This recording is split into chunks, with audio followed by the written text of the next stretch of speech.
This is Bump and Beyond with Yolandi Becker is brought to you with compliments of Dis-Chem Baby City. This is Bump and Beyond, and you are with me, Yolandi Becker, on 101.9 High FM. And it is another time for talking about parenting, and I'm very excited, as always, to join you. Please, as always, as well, I want you to be part of the conversation. And today we are talking about breastfeeding. For me personally, breastfeeding was one of my most wonderful times with my children. And with my babies and bonding time, and it was wonderful.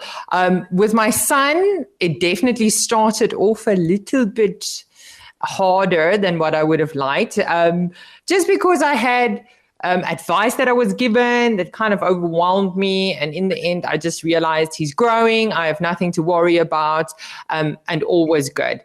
So that is why it's so important to continue to have these discussions about breastfeeding, is so that you get the best advice to help you as a mom during this journey of breastfeeding. Because in the end of the day, it should be a wonderful experience, but it's not always so easy, unfortunately.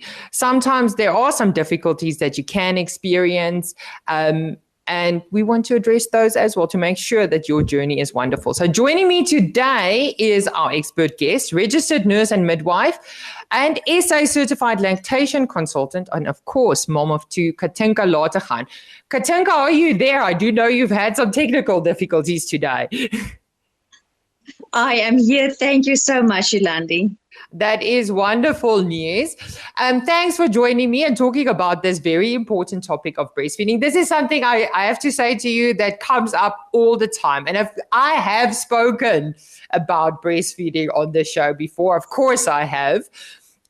Both my children I breastfed. I mean, Oscar, I think up until 9 months. Emmy, I think closer to 1 year that I breastfed them. As soon as I introduced the bottle with Oscar, he kind of just refused. I took 9 months to introduce the bottle. It took me a very long time, which was fine because I never understood how people were always like, oh no, breastfeeding can be so hard. For me, it was so convenient, to be honest, to just pop him on the boob, and he was a very good drinker.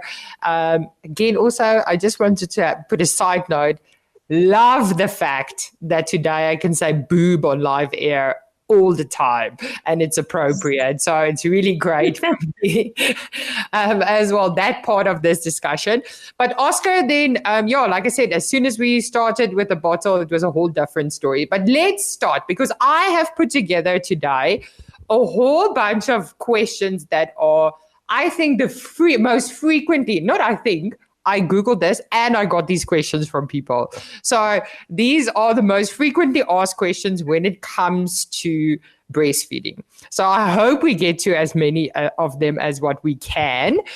We will try to work through them. Are you ready, Katinka? I am ready. Great. So let's start at the beginning part of it.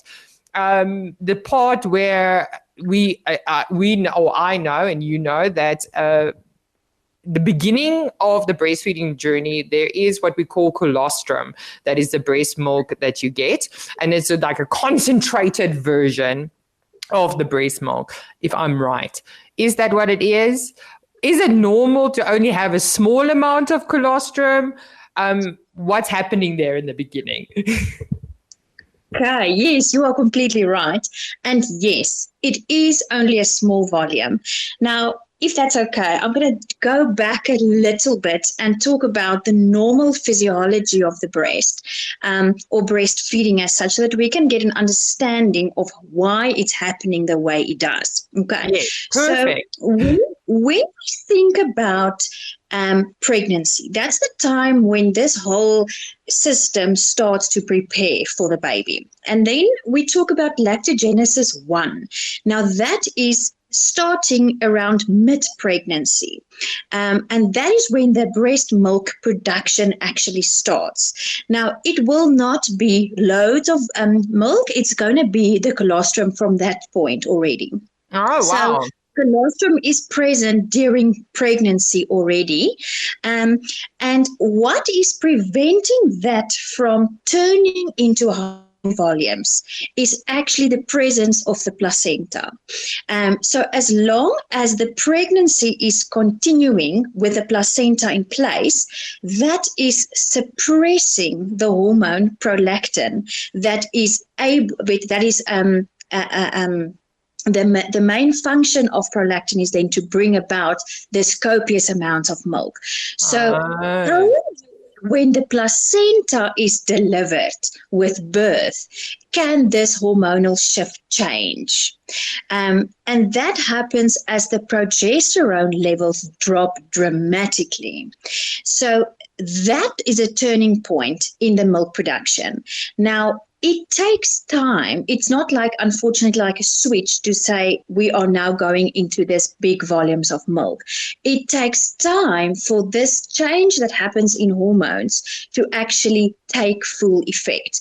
Now, roughly that process takes 2 to 3 days, but it can even take up to a week for certain moms to enter the second stage, which we call lactogenesis 2.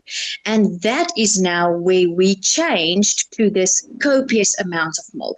And that's commonly marked with the onset of engorgement. We talk about physiological engorgement because that is the normal process.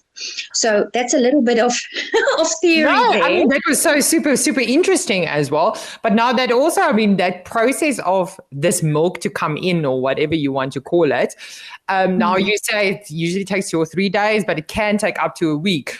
Or is your baby then getting enough milk? Yeah. So I think we have been designed this way. So it is working with it. Now, colostrum will be the smallest amount on day 1, and it will gradually increase per day. So every day there will be a little bit more, a little bit more, a little bit more, until we get to this lactogenesis 2 where we get the high volumes of milk. But our baby's tummy is also very small, so they cannot accommodate large volumes. So it's actually a perfect match between the colostrum that's available and the tummy size of the baby. But just something that's really important here that I need all moms to hear is, because the feeding volume is small, we have to remember that we need to wake up our newborn and feed them frequently. They won't be able to go with 1 and 2 or 5 mils of colostrum for hours on end. We need to feed them frequently. For me, that's also, I mean, that's nice now that you say that we need to feed them frequently and wake them up. Mine just woke up. I don't really have to wake them. They woke up because they were hungry. Good. And that's a real good thing. Now, I've heard once a saying that goes, frequent removal of colostrum is like putting in your order for future milk supply. So we must never underestimate this very important time. I think too often people think, oh, but I don't have milk yet, so what I do now isn't important. But it really is important what we do there. Okay, perfect. More on this just now. This is Bump and Beyond with Yolandi Becker is brought to you with compliments of Dis-Chem Baby City. Yes, if you've just joined me, you're on Bump and Beyond with me, Yolandi Becker. And as always, we're talking parenting, today specifically breastfeeding.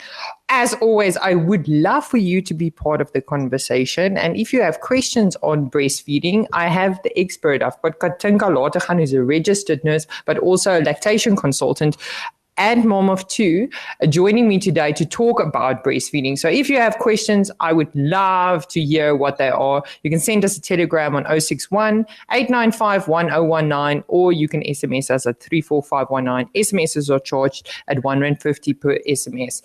If you've got any comments, maybe you're struggling with breastfeeding, maybe you're enjoying breastfeeding, maybe you're planning to breastfeed, Katinka's already enlightened us a lot on how breast milk is formed and how important it is to also stimulate the breast even during that beginning phases. And like I mentioned to you, Katinka, for me, I mean, I know that you should wake a baby, that they shouldn't. How long is the maximum the stretches should be between feeds when with a new, like brand new spanking couple of day old baby? Okay, I definitely would go, the maximum would be 3 hours. The Yes. norm for a breastfeeding baby is to feed between 8 to 12 times in 24 hours. So I wouldn't at any point leave such a young newborn for longer than 3 hours. Okay, that's great. And when is the point then that you don't have to wake your baby anymore to feed? That is it's a difficult question, because I don't think one size fits all. We have to look at the baby specifically. So we're going to obviously see, what is the growth of this baby? How well is feeding going? How effective is the baby at the breast at removing the milk? And also what is the milk volume that's available per feed? So we need to look into all of those things to determine for this specific mom and baby diet, when, can they just go on their own and let the baby alert the mom for feeds. Yeah. I don't want to really put a specific age or weight to it, because it really depends. No, because I'm also asking it because for me, like I said,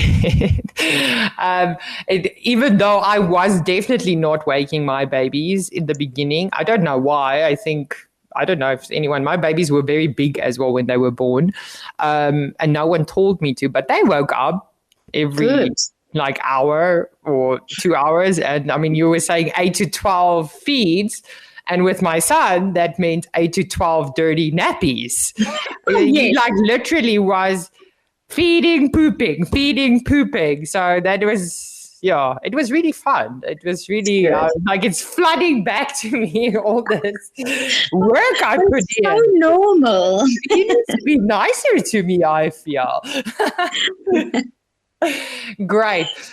So you said that in the beginning also that obviously it is important to know that your breasts are producing enough milk, even though it might not feel that way. Things are happening. But how would you know if you have enough milk or not? Okay. So that's a very big question, and lots of moms ask that. So there's different things that we can look at to know, is my baby getting enough? And one of the first things, you talking about pooping, is one of the things we're going to look at. So we do want the baby to have lots of wet and dirty nappies, as that gives us an indication of what they are taking in. If I see a young breastfed baby below the age of 4 weeks, I want to see at least 3 to 4 stools per day. If they are not having that amount of stools, I am wondering what is happening with the intake. But stooling can change in a breastfed baby after 1 month, and then they can go on and skip some days in between, which is also fine. But that shouldn't happen in the very beginning. Okay. So that is what the mom can look at, is the nappies. And then for me, I'm also, working in a clinic situation where I often see babies, measure them, weigh them, and immunize them. So I am most definitely looking at the weight gain. And I really recommend that new moms who are breastfeeding take their babies to their nearest clinic to weigh the babies at least once a week, because that is going to give them that peace of mind to know that, okay, I can see on the scale that my baby is growing. So that is another way that we can look at it. And then the baby's a behavior is also telling us a lot of things. If your baby is doing a good feed, taking a break, taking a good nap, waking up, feeding again, and kind of following a happy rhythm, that baby is most likely also happy and not hungry, if that makes sense. So there is a few things that we can look into to know, how is things going. Yeah. So one of the things earlier I was mentioning that I got some advice with Oscar that was quite overwhelming for me as a new mom with regards to breastfeeding. My breastfeeding consultant, or the person that was at the hospital told me that he needs to feed about 20 minutes when drinking. And in all honesty, if Oscar fed 20 minutes on the breast in his entire life once, it was a lot. That kid went to town, and most feeds took me about 5 to 10 minutes, even from small. He would not, but he was gaining a crap load of weight and whatever. And I became so obsessed and nervous because I was thinking he's not getting enough milk because he was not drinking 20 minutes. So I became so obsessed, and I cried. I remember I cried because I was just like, my kid's not getting enough milk because he's not drinking 20 minutes. He's only drinking 10 minutes. How long should breastfeed take? Oh, shame. Yolandi, I wish I could give a time like that. But every mom and every baby is so different. So I really educate moms to look at the baby and not the clock, because it's different. So I also teach moms to look at swallowing. If the baby is at the breast and you can see or hear the swallow, then we know the baby is feeding. Now, maybe it's different now to what you've experienced, but sometimes we get moms very concerned because my baby's feeding so long. Yes, I had that lots of times with clients as well, when the mom's like, no, this baby is drinking for an hour and a half. I'm like, that baby's not drinking for an hour and a half. So that's exactly where the swallow comes in so handy, because it's normal for babies to soothe and have non-nutritive sucking at the breast, meaning they are on the breast, they are suckling here and there, taking pauses, but we are looking at the swallowing to know, is this baby feeding? Is the baby actually getting milk?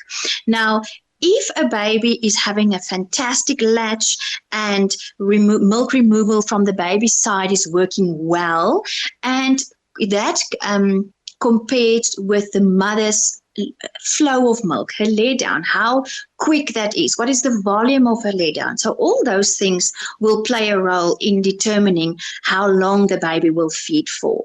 I think if your baby feed for a short time, but is gaining weight and growing beautifully, that's fantastic. I don't think that's a concern. So I really would want the moms to start watching the baby and not the clock. No, and like I said, my son was just a really good sucker from the beginning. And it was quite handy because wherever I went, I could just quickly feed him like 5 minutes and he was done. And then we could go on with socializing and doing our things. So it was really quite handy. But I mean, again, also now you're talking about that non-nutritive sucking, and which is also very normal, obviously, for newborn babies. They're in essence, it's in their DNA and they're built for the sucking, and it's quite soothing for them as well in the beginning. But in the same breath, I mean, that's quite a lot of nipple time we're talking here. Because should breastfeeding, let me rather ask it that way, can breastfeeding be painful? Okay, so I want to not answer this straight away. I want our listeners to do a little practical thing with me. Okay, so I'm going to ask everybody to take the tongue behind their front teeth and just feel that ridge that's behind your front teeth. Okay, So that's hard. And there's some ridges on it, okay? Now, if your nipple is there, the tongue is going to compress that nipple against that hard ridge, okay? If you are at a place where you can access your breast right now, and I want the men to do it as well. I want the dads to feel it. So I'm loving the show today. So take your nipple between your thumb and index finger and literally pinch it, okay? So if the nipple is too shallow in the mouth, that which you've just felt pressing on the nipple is what feeding is going to feel like, Okay. Yes. So that is painful. Yes. Okay. That's really painful. But that is not where the nipple should be. Okay.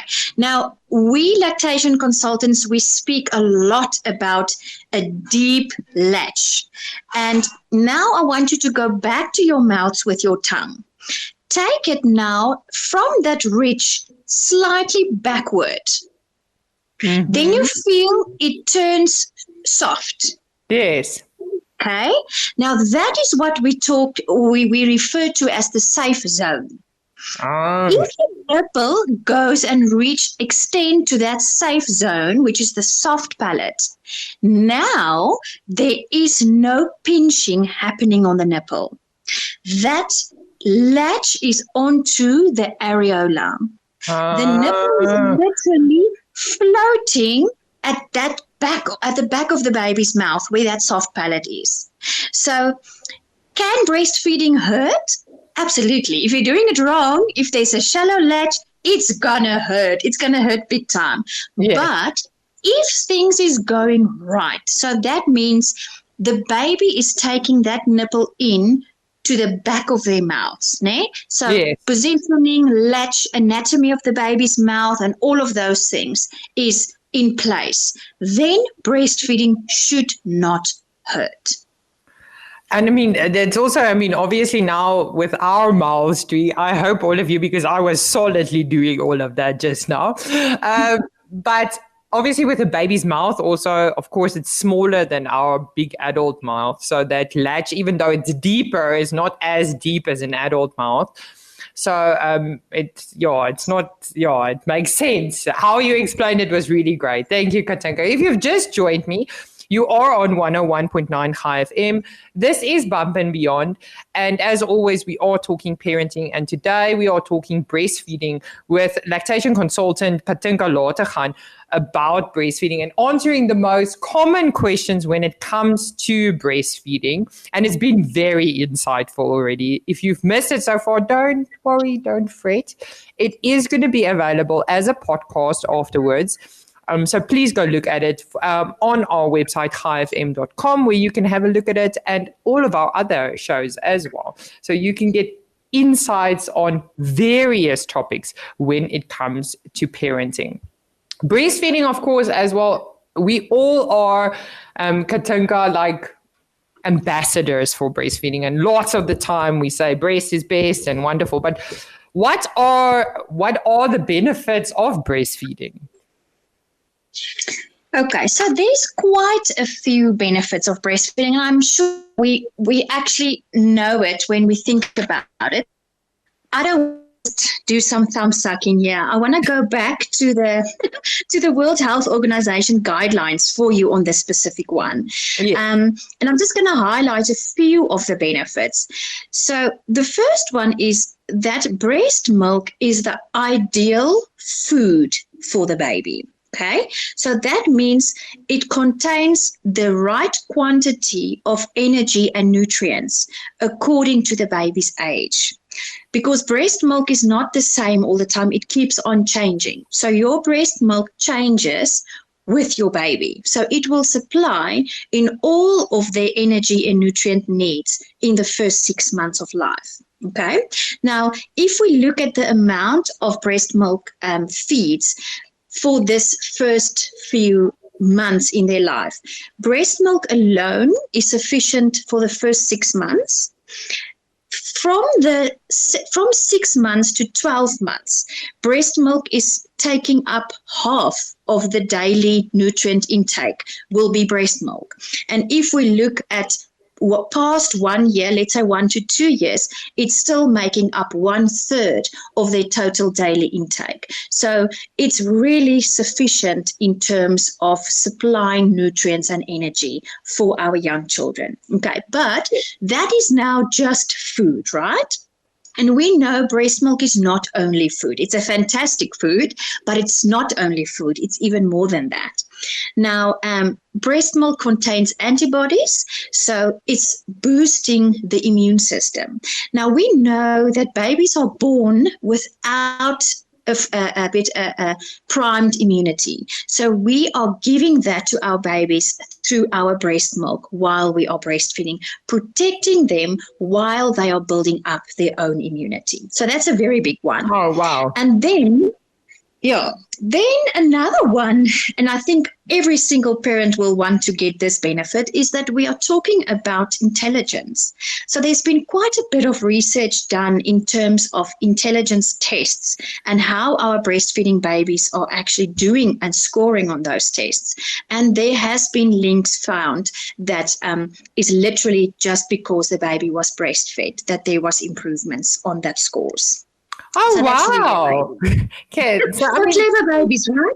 yeah. And I mean, it is very, I mean, for me, just the fact that the way, I mean, from the start, how you explained how the breastfeeding works from pregnancy, how it starts forming, and it's beautiful. It's actually amazing, our female bodies, what they're capable of doing, and then providing everything we need for little babies in that beginning phase. For me, it's also, and I mean, that's the thing, is that, like you said, in the end, breastfeeding is more than that. And I think there's also obviously the bonding aspect of it. That's also a giant benefit, and the good hormones that comes with it as a mom. Absolutely. Yeah, and I think there's benefits that's going far beyond the basic things that we are touching on. I'm just now quickly thinking about, when a mom, and that's a very common momhood thing, we have goals, né? And it's very easy to doubt ourselves. So what I also try to do to help mom get small, achievable goals, because achieving a goal is going to boost up her confidence in herself. So breastfeeding, achieving that, being able to, to supply for my baby is a very good thing in terms of the mental health of the mom as well. But in saying that, breastfeeding is definitely not always easy. Yes, I know it's natural, but it's hard work. It is really hard. So it's important that we as a community is also available to support our new moms, and to take your friends' hands when the going is tough, and, just help and encourage them in order to still do the good things. Yes. This is Bump and Beyond with Yolandi Becker, is brought to you with compliments of Dis-Chem Baby City. And just like that, again, the show is coming to a strong end, but it's been such a great show talking about breastfeeding and answering some of the most frequently asked questions when it comes to breastfeeding. My guest today, Katinka Lategan, who's a registered nurse and midwife, and she's an SA certified lactation consultant and mom of two. So very much expert level here that we're talking about. We've talked a lot already about various things breastfeeding, and of course obviously the benefits of breastfeeding, but just as we went to ad break, you were also mentioning that it's even though breastfeeding is natural, it doesn't always come naturally, and it can be quite difficult.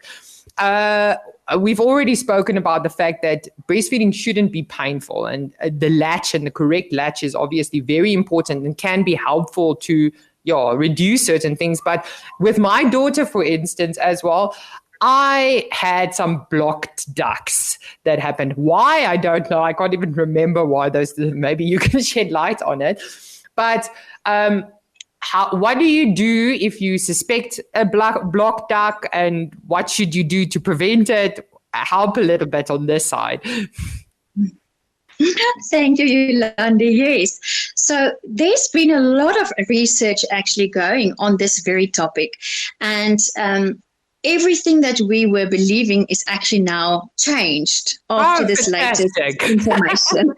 So, the whole spectrum of inflammation of the breast. So we are actually not referring to specific conditions like let me say a blocked duct or engorgement, pathological engorgement or mastitis or things like that anymore. We are referring to it as on a spectrum.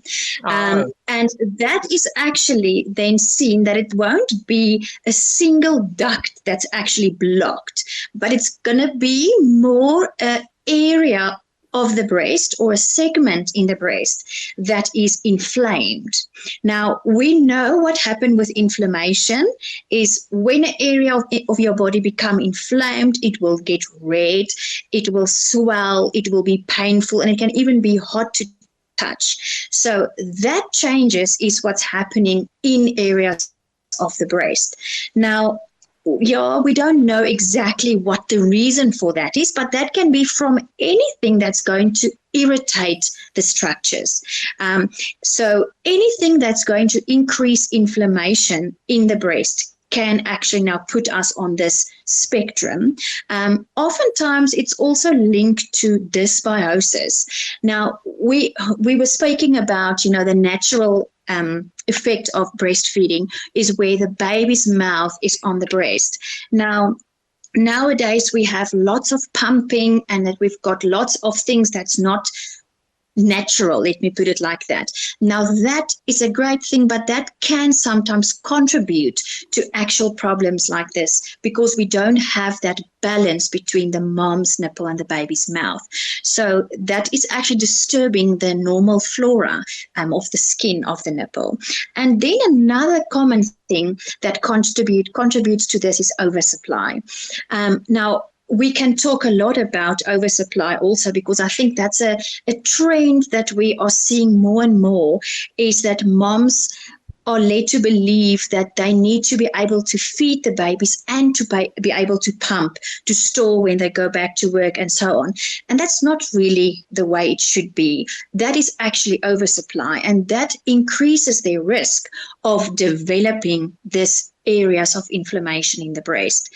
But saying that, I do have some good news also, and that is that we want to obviously prevent this. We definitely know that prevention is always better than cure, and the quicker we actually identify it and manage it, the quicker we can get improvement for that. So I'm going to share with you also what is the latest guidelines on how we are treating any mom that's falling on the spectrum. And there's a little acronym for this with the name of BAIL. So if we look at the B, we are talking about breast rest.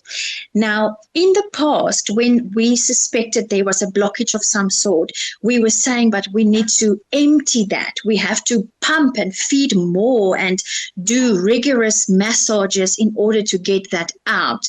But now we know that that is actually aggravating it.